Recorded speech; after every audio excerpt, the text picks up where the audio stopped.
asalaamaaleykum mbokk yi ni siiw si Daaray Technologie ñu ngi leen di gërëm te di leen jaajëfal dal leen ak jàmm si seen nouvelle vidéo si vidéo bi dinañ jàng ñetti méthodes yu am solo yi permettre tout simplement manipuler les attributs HTML. Donc bu si njëkk ñu koy wax get attribute, beneen bi ñu koy wax set attribute, beneen bi ñu koy wax remove attribute. Alors donc ñu ngi si fichier de accès attribut point html. Donc fii nañu def tout simplement point d'exclamation entrée ñu daal di créer sunu balise script. Alors donc ma def fii juste benn texte H1 ou bien premier paragraphe.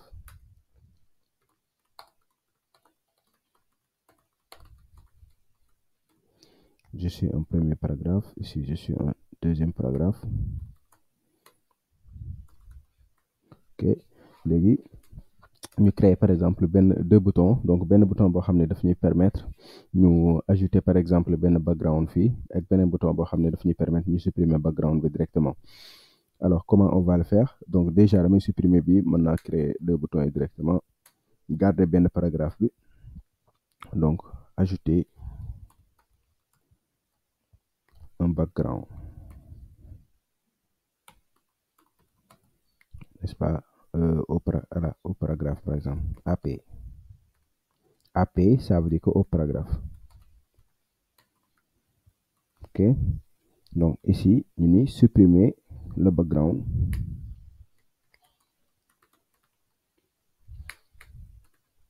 Le background du paragraphe, n'est-ce pas? Ok, donc fii on va mettre par exemple benn événement, on clique boo xam ne bu ñu cliquer dañuy appeler par exemple benn méthode. Ici on va appeler add_back entre parenthèses. Donc fii bu ñu cliquer si bouton bi on clique, ñu daal di woo delete background. Ok, déjà donc paragraphe bi dama koy jox benn identifiant wala benn classe. Donc ça dépend de lu la neex rek. Donc classe laa koy jox, ma jox ko para1. ok, donc premièrement dañuy jàng par exemple la méthode get attribute. Donc get attribute comme ni ma leen ko waxee woon, attribute dafay permettre tout simplement récupérer par exemple la valeur d'un attribut. Donc supposons que par exemple ma bëggoon a récupérer la valeur de l'attribut para. Donc fii mën naa ko jox identifiant, je mets P1 par exemple. Supposons ma bëggoon a récupérer la valeur de l'attribut classe. Donc nan laa koy defee, damay accéder déjà si paragraphe bi d'abord. Donc loolu aussi c'est quelque chose boo xam ne da nga ko war a xam avant ngay accéder si attribut bi, n'est-ce pas? Comme ça directement da ngay accéder si balise bi ba pare. Donc fii nan laa mën a accéder si balise bi, loolu jàng nañ par exemple plusieurs méthodes yoo xam ne dañuy permettre de ko def. Donc je vais utiliser query selector, document.query selector. Donc query selector, ma ne ko le premier paragraphe. Ok, donc une fois que tu as le premier paragraphe, point get attribute, récupérer le attribut. Maintenant bu ko récupérer, comme get la, get mooy récupérer, dama koy def par exemple si benn variable bu tudd attr. ok, donc moom mooy contenir attribut bi. Donc fii mën naa ko afficher par exemple si benn paragraphe boo xam ne dama koy jox p, boo xam ne dama koy jox id démo. Voilà, donc fii donc ma sélectionné ko document point get element by id démo point inner html est égal à, n'est-ce pas, la valeur. Donc mënoon naa utiliser ça comme ça, la valeur de l'attribut.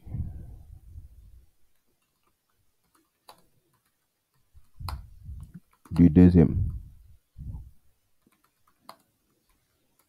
paragraphe et deux points. Donc m'a affiché valeur attr. Ok, donc fii c'est le deuxième paragraphe.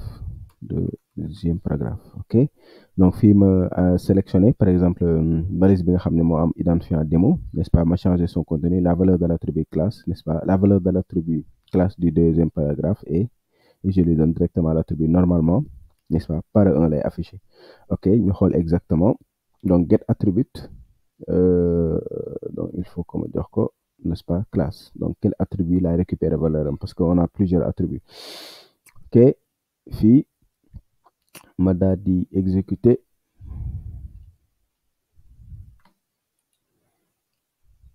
ouvrir dans l'explorateur de fichiers. Je double-clique, normalement dafay afficher tout simplement par un si écran bi. Ok, fii la noonu defal la valeur de l'attribut, n'est-ce pas, du deuxième paragraphe est nul. À chaque fois par exemple ngeen gis nul, ça veut dire tout simplement que gisul information bi nga xam ne moom lay récupérer. Alors ñu xool ban erreur lan def ba tax na récupérer ko query selector récupérer mu paragraphe bi. Donc paragraphe bi ba mu ko récupérer point get attribute, n'est-ce pas, attribut classe, n'est-ce pas. Donc avant ñuy def loolu, donc si premier paragraphe bi id démo bi moo tax mu récupérer par exemple premier paragraphe bi la def, parce que je n'avais pas prévu id démo bi ma koy def, loolu moo taxoon, mais c'est pas méchant. Donc fii damay utiliser query selector all, parce que waxoon naa leen query selector kase, donc premier élément bi bu mu njëkk a gis moom lay jël. Donc fii damay def query selector all, après ma ne ko d'accord, boo defee query selector all tous les paragraphes fii lay jël, ma ne ko deuxième paragraphe bi ngay jot, n'est-ce pas, qui a l'identifiant bi index 0 lay am, bi index 1 lay am. Donc ma ne ko deuxième paragraphe bi moom laay récupérer. Alors bu ma actualiser, normalement ça devait venir. Donc fii yéen a ngi gis mu affiché par 1. Alors donc bu doon valeur identifiant bi laa soxla, fii damay def tout simplement id, ma ne ko par exemple récupérer la valeur de l'attribut identifiant, normalement fii P1 la war a def. Donc ñu xool ma actualiser, yéen a ngi gis par exemple P1 la affiché. Donc noonu la get attribute di fonctionner. Donc get attribute mu doon attribut bu am solo, parce que daf lay permettre tout simplement nga récupérer la valeur d'un attribut, n'est-ce pas, d'une balise quelconque, n'est-ce pas. Par exemple nga am benn balise, nga récupérer la valeur de l'attribut. Donc lii lu am importance la, mais am na par exemple cet attribut. Donc cet attribut fii moom laa bëgg a appliquer fii. Par exemple dama bëgg bu cliquer ci add back, n'est-ce pas, ajouter un background au deuxième paragraphe. Deuxième paragraphe. Donc bu cliquer fii, automatiquement bi ñu jox ko par exemple benn background ak benn padding. Donc comment on va le faire? On va appeler tout simplement add back. Ok, ma wàcc. Donc fii idée bi c'est pour apprendre cet attribut. Donc li ngeen war a comprendre mooy heure boo gisee get rek, get ça permet de faire une récupération, ou boo gisee set rek, set ça permet de faire une modification. Ok, donc cet attribut, n'est-ce pas, ban attribut laay modifier. Donc il faut ma accéder déjà ci balise bi. Moo fii damay créer tout simplement la fonction bi mu ngi tudd add back. Alors donc bu nu woowee add back, qu'est-ce qu'on va faire? Donc bu nu woowee add back, damay accéder par exemple ci deuxième balise bi nga xam ne moom moo am identifiant P1 wala classe par 1. Donc fii mën naa utiliser query selector par exemple. Donc dama naan ko document point query selector, n'est-ce pas, mais bii pas dama koy jox point par 1 pour que mu mën ko récupérer directement. Ok, donc fii bu ma defee lii lan lay def, dafay accéder par exemple si deuxième paragraphe bi. Pourquoi? Parce que deuxième paragraphe bi rek moom moo am la classe par 1. Donc une fois que mu accéder si loolu, ma ne ko d'accord point set attribute. Ok, donc ma ne ko set attribute, d'accord. Bon, je vais récupérer ça via son ID. damay def JSP1. Ok, point set attribute, ma modifier classe. Ok, donc valeur attribut classe bi dama ko bëgg a changer. Par exemple ma def si supposons style test, style P2. Alors style P2 existé gul, donc pour le moment quand j'actualise rien ne se passe, parce que style C2 existé gul. Donc fii ma actualiser, n'est-ce pas, amul dara luy xew. Alors donc man maay dem si sama stylisation, ma créer style C2. Donc fii damay créer style, ma def point style C2. Ops, CTRL B, CTRL V, point style C2. ma ni background color ici na doon jazz CE. Ok, color black. Bon, par défaut color black là, mais maintenant naa si ajouter benn padding de 10 pixels. Alors ma actualiser, n'est-ce pas ma cliquer ci bouton bi yéen a ngi gis automatiquement ñëw na donc lii bu dee lii existé wul par exemple bu ma commenté fii ma actualiser bu ma cliquer ci bouton bi dara du xew mais par exemple bu ma defee stylisation bi bu ma actualiser ma cliquer ci bouton bi automatiquement dafay par exemple voilà ma neexoon sax ma diminuer ici taille bi ma def ko width n'est-ce pas est égal à 60 pixels. Est-ce que c'est pas petit? 60 pixels c'est petit, n'est-ce pas? ma jox ko 100 pixels. ma cliquer fii voilà 100 pixels c'est petit aussi 300 pixels. ma cliquer par exemple voilà on a ça maintenant là laa bëgg bu ma cliquer par exemple sur supprimer le background n'est-ce pas fii sax bu neexoon ñu ni ko bu ñu cliquer fii en même temps bouton bii nii jox ko par exemple benn background bu vert par exemple donc bu ñu cliquer fii ñu jox ko background bu vert fii aussi bu ñu cliquer ñu jox ko par exemple benn background bu bleu. Donc ça c'est des choses qui sont faisables donc tout ça Adobe moo koy def bon boo xoolee ñu ngi ci JavaScript peut tout faire donc JavaScript mën na ñëw mu ne d'accord une fois que par exemple ñu ajouter stylisation bii nii ci P1 bi on peut sélectionner par exemple le bouton bi boo xoolee amul identifiant mais mën nañ ko sélectionner amul identifiant amul classe mais mën nañ ko sélectionner directement donc nan lañ ko mën a sélectionner fii damay def document point get element point query selector all. Donc comme query selector all dafay récupérer lépp ma query selector all dama naan ko sélectionner ma tous les boutons bi nga xam ne moo nekk donc ñaari boutons yi lay sélectionner d'accord comme man deuxième bouton bi laa bëgg a accéder ma ne ko récupérer ma deuxième bouton bi une fois que nga récupérer ma deuxième bouton bi donc peut-être mën nga ma ko defal ci benn variable bu tudd bu ma neexee sax ma def point set attribut directement au lieu ma koy def ci variable ma neexee ma def point set attribut. Ok donc yéen a ngi xool fii nii amul woon attribut classe mais li ngeen war a comprendre que si cet attribut bu dee amul paramètre bi maanaam bu dee amul attribut bi dafay créer attribut bi bu dee am na ko mu remplacer ko donc fii moom looloo taxoon par exemple ma sélectionner classe ma ne ko def changer ko nga jox ko par exemple style P2 donc fii lan moo fi nekkoon après dafay def style P2 donc fii maintenant amul bouton bi amul classe mais bu ma utiliser cet attribut daf si def directement attribut classe alors dama naan ko defal ma si attribut classe dont la valeur c'est par exemple btn2 style btn2 style par exemple comme ça ok léegi man maay dem ma créer stylisation bi parce que existé gul donc ma def classe btn2 style lan laa bëgg ma joxe background color en vert green yellow, n'est-ce pas? La couleur, bon, la couleur, je pense que c'est bon. Donc, qu'est-ce qui va se passer quand je clique ici? Automatiquement, vous voyez que je vais sélectionner deuxième bi la sélectionner, premier bi la waroon sélectionner. C'est le premier que je voulais sélectionner. Donc, ici, je mets directement 0,1. Puis, je mets 0. Qu'est-ce que je suis en train de faire? Je mets 0 ici. Voilà. Donc, pour me sélectionner le premier, je clique automatiquement, me changer de vert. Voilà. Donc, vous me je continuer. Hein. Donc, puis, pourquoi pas, border de 1 pixel solide. Black. N'est-ce pas? Je vais padding tout pour me noyer de 10 pixels solide. Non, 10 pixels.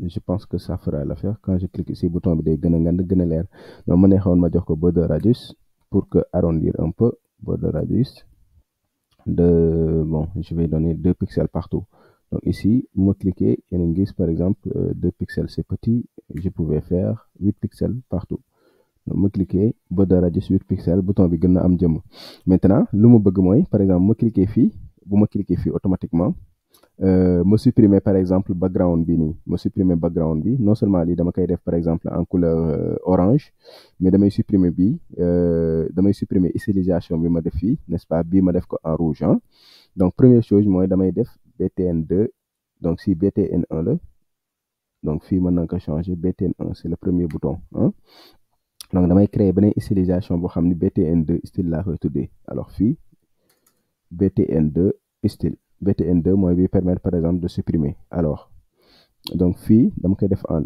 brown en couleur rouge n'est-ce pas ma jox ko border je vais laisser les mêmes stylisations donc noonu laa koy defee léegi fii lan la fii bouton 2 bi la concerné bouton 2 bi boo xoolee c'est delete back donc je vais dupliquer ça pour ne pas écrire CTRL C je descends et fii ma utiliser delete back n'est-ce pas bu ñu appeler delete back qu'est-ce qu'on va faire donc première chose mooy premier bouton bi paragraphe bi du moins dañuy changer ñu def ko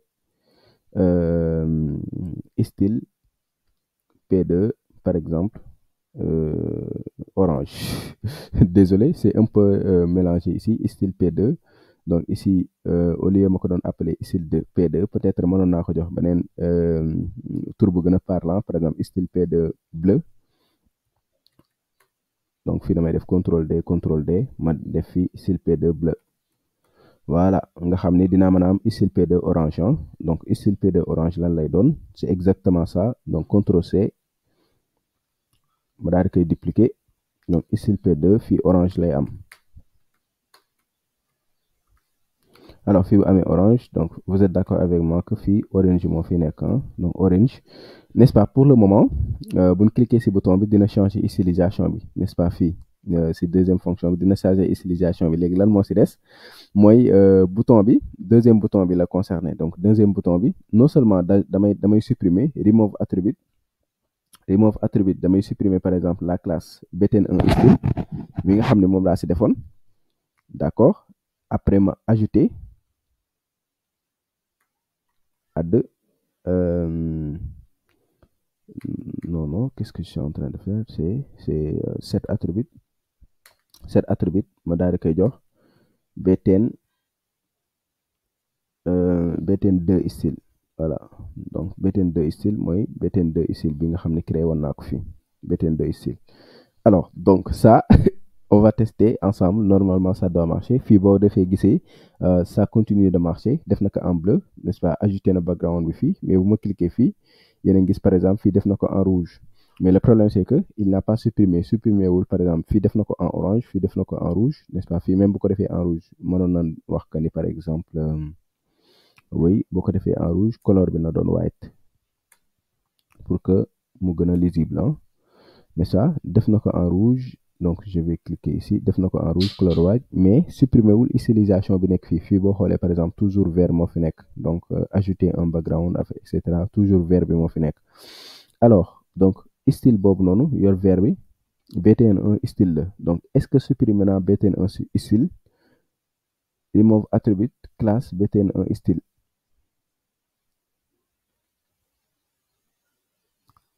mais si deuxième bouton bi laa koy nekk di supprimer donc alors que si premier bouton bi laa ko waroon supprimer quoi donc si premier bouton bi ok ma actualiser ma ñëw fii ma cliquer fii yéen a gis n'est-ce pas réinitialiser na valeur yi donc sama gars yi gis ngeen ni c'est très important on a pratiqué les trois méthodes set attribute get attribute ak remove attribute gis ngeen par exemple nu puissant yi pour ajouter des classes ajouter des attributs et supprimer des attributs donc juste pour daal di expliquer waat code bi de manière très bref donc fii par exemple lan lañ def de manière générale dañu créer par exemple sunu deux paragraphes n'est-ce pas créer sunu deux boutons donc bouton bi lan lay permettre def dafay ajouter background au deuxième paragraphe lan mooy deuxième paragraphe bi moo nekk nii donc bouton bi dafay supprimer background bi maanaam background bi nga ajouté woon ci deuxième paragraphe bi nii moom lay supprimer alors pour cela lan lañ def dañ ne d'accord dañuy utiliser get attribute de son get attribute lan lay def dafay accéder query selector all n'est-ce pas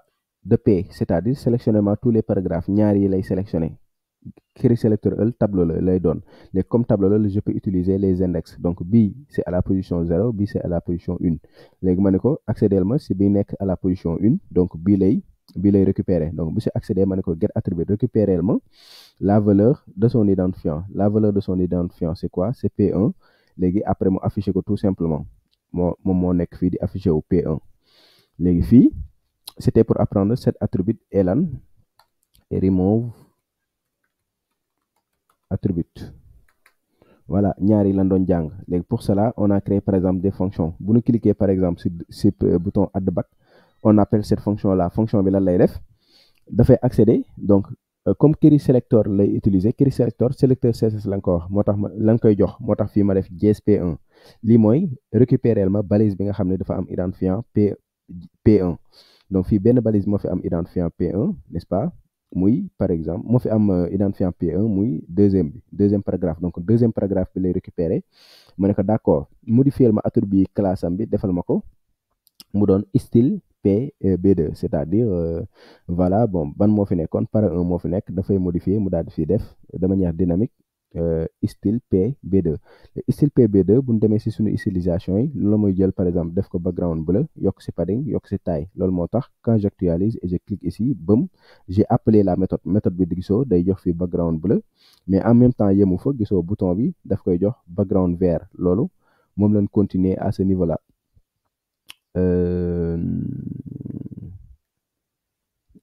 Style voilà style B2 donc ñaari set lañ utiliser bii bleu bi la n'est-ce pas bii nii mooy sélectionner bouton bi n'est-ce pas après def si classe btn1 style donc moom ñaari yooyu lay def léegi nag delete back maanaam bu nu cliquer par exemple si deuxième bouton bi delete back dañuy après par exemple méthode bu tudd delete back méthode boobu lan lay def dafay accéder par exemple si paragraphe bi nga xam ne moom moo am identifiant P1 mu daal di modifier valeur classe bi def ko orange n'est-ce pas c'est-à-dire bu njëkk ba style P2 bleu moo fi nekkoon mais léegi daf koy changer def ko style P2 orange loolu moo tax bu ñu cliquer fii yéen a gis fii changer na ko mu doon style P2 orange la nekk mais yemuñu si loolu dañ ne ko stylisation bi ñu defoon ci premier bouton bi dañ koy supprimer nan lañ ko supprimer dañu récupérer déjà premier bouton bi ñu def remove attribute btn style 1 bi nga xam ne moom lañ defoon ci premier paragraphe bi fii ñu supprimer ko avec remove attribute looloo tax fii gisatoo fi stylisation dernière chose bi ñu def mooy dañu sélectionner dernier bouton bi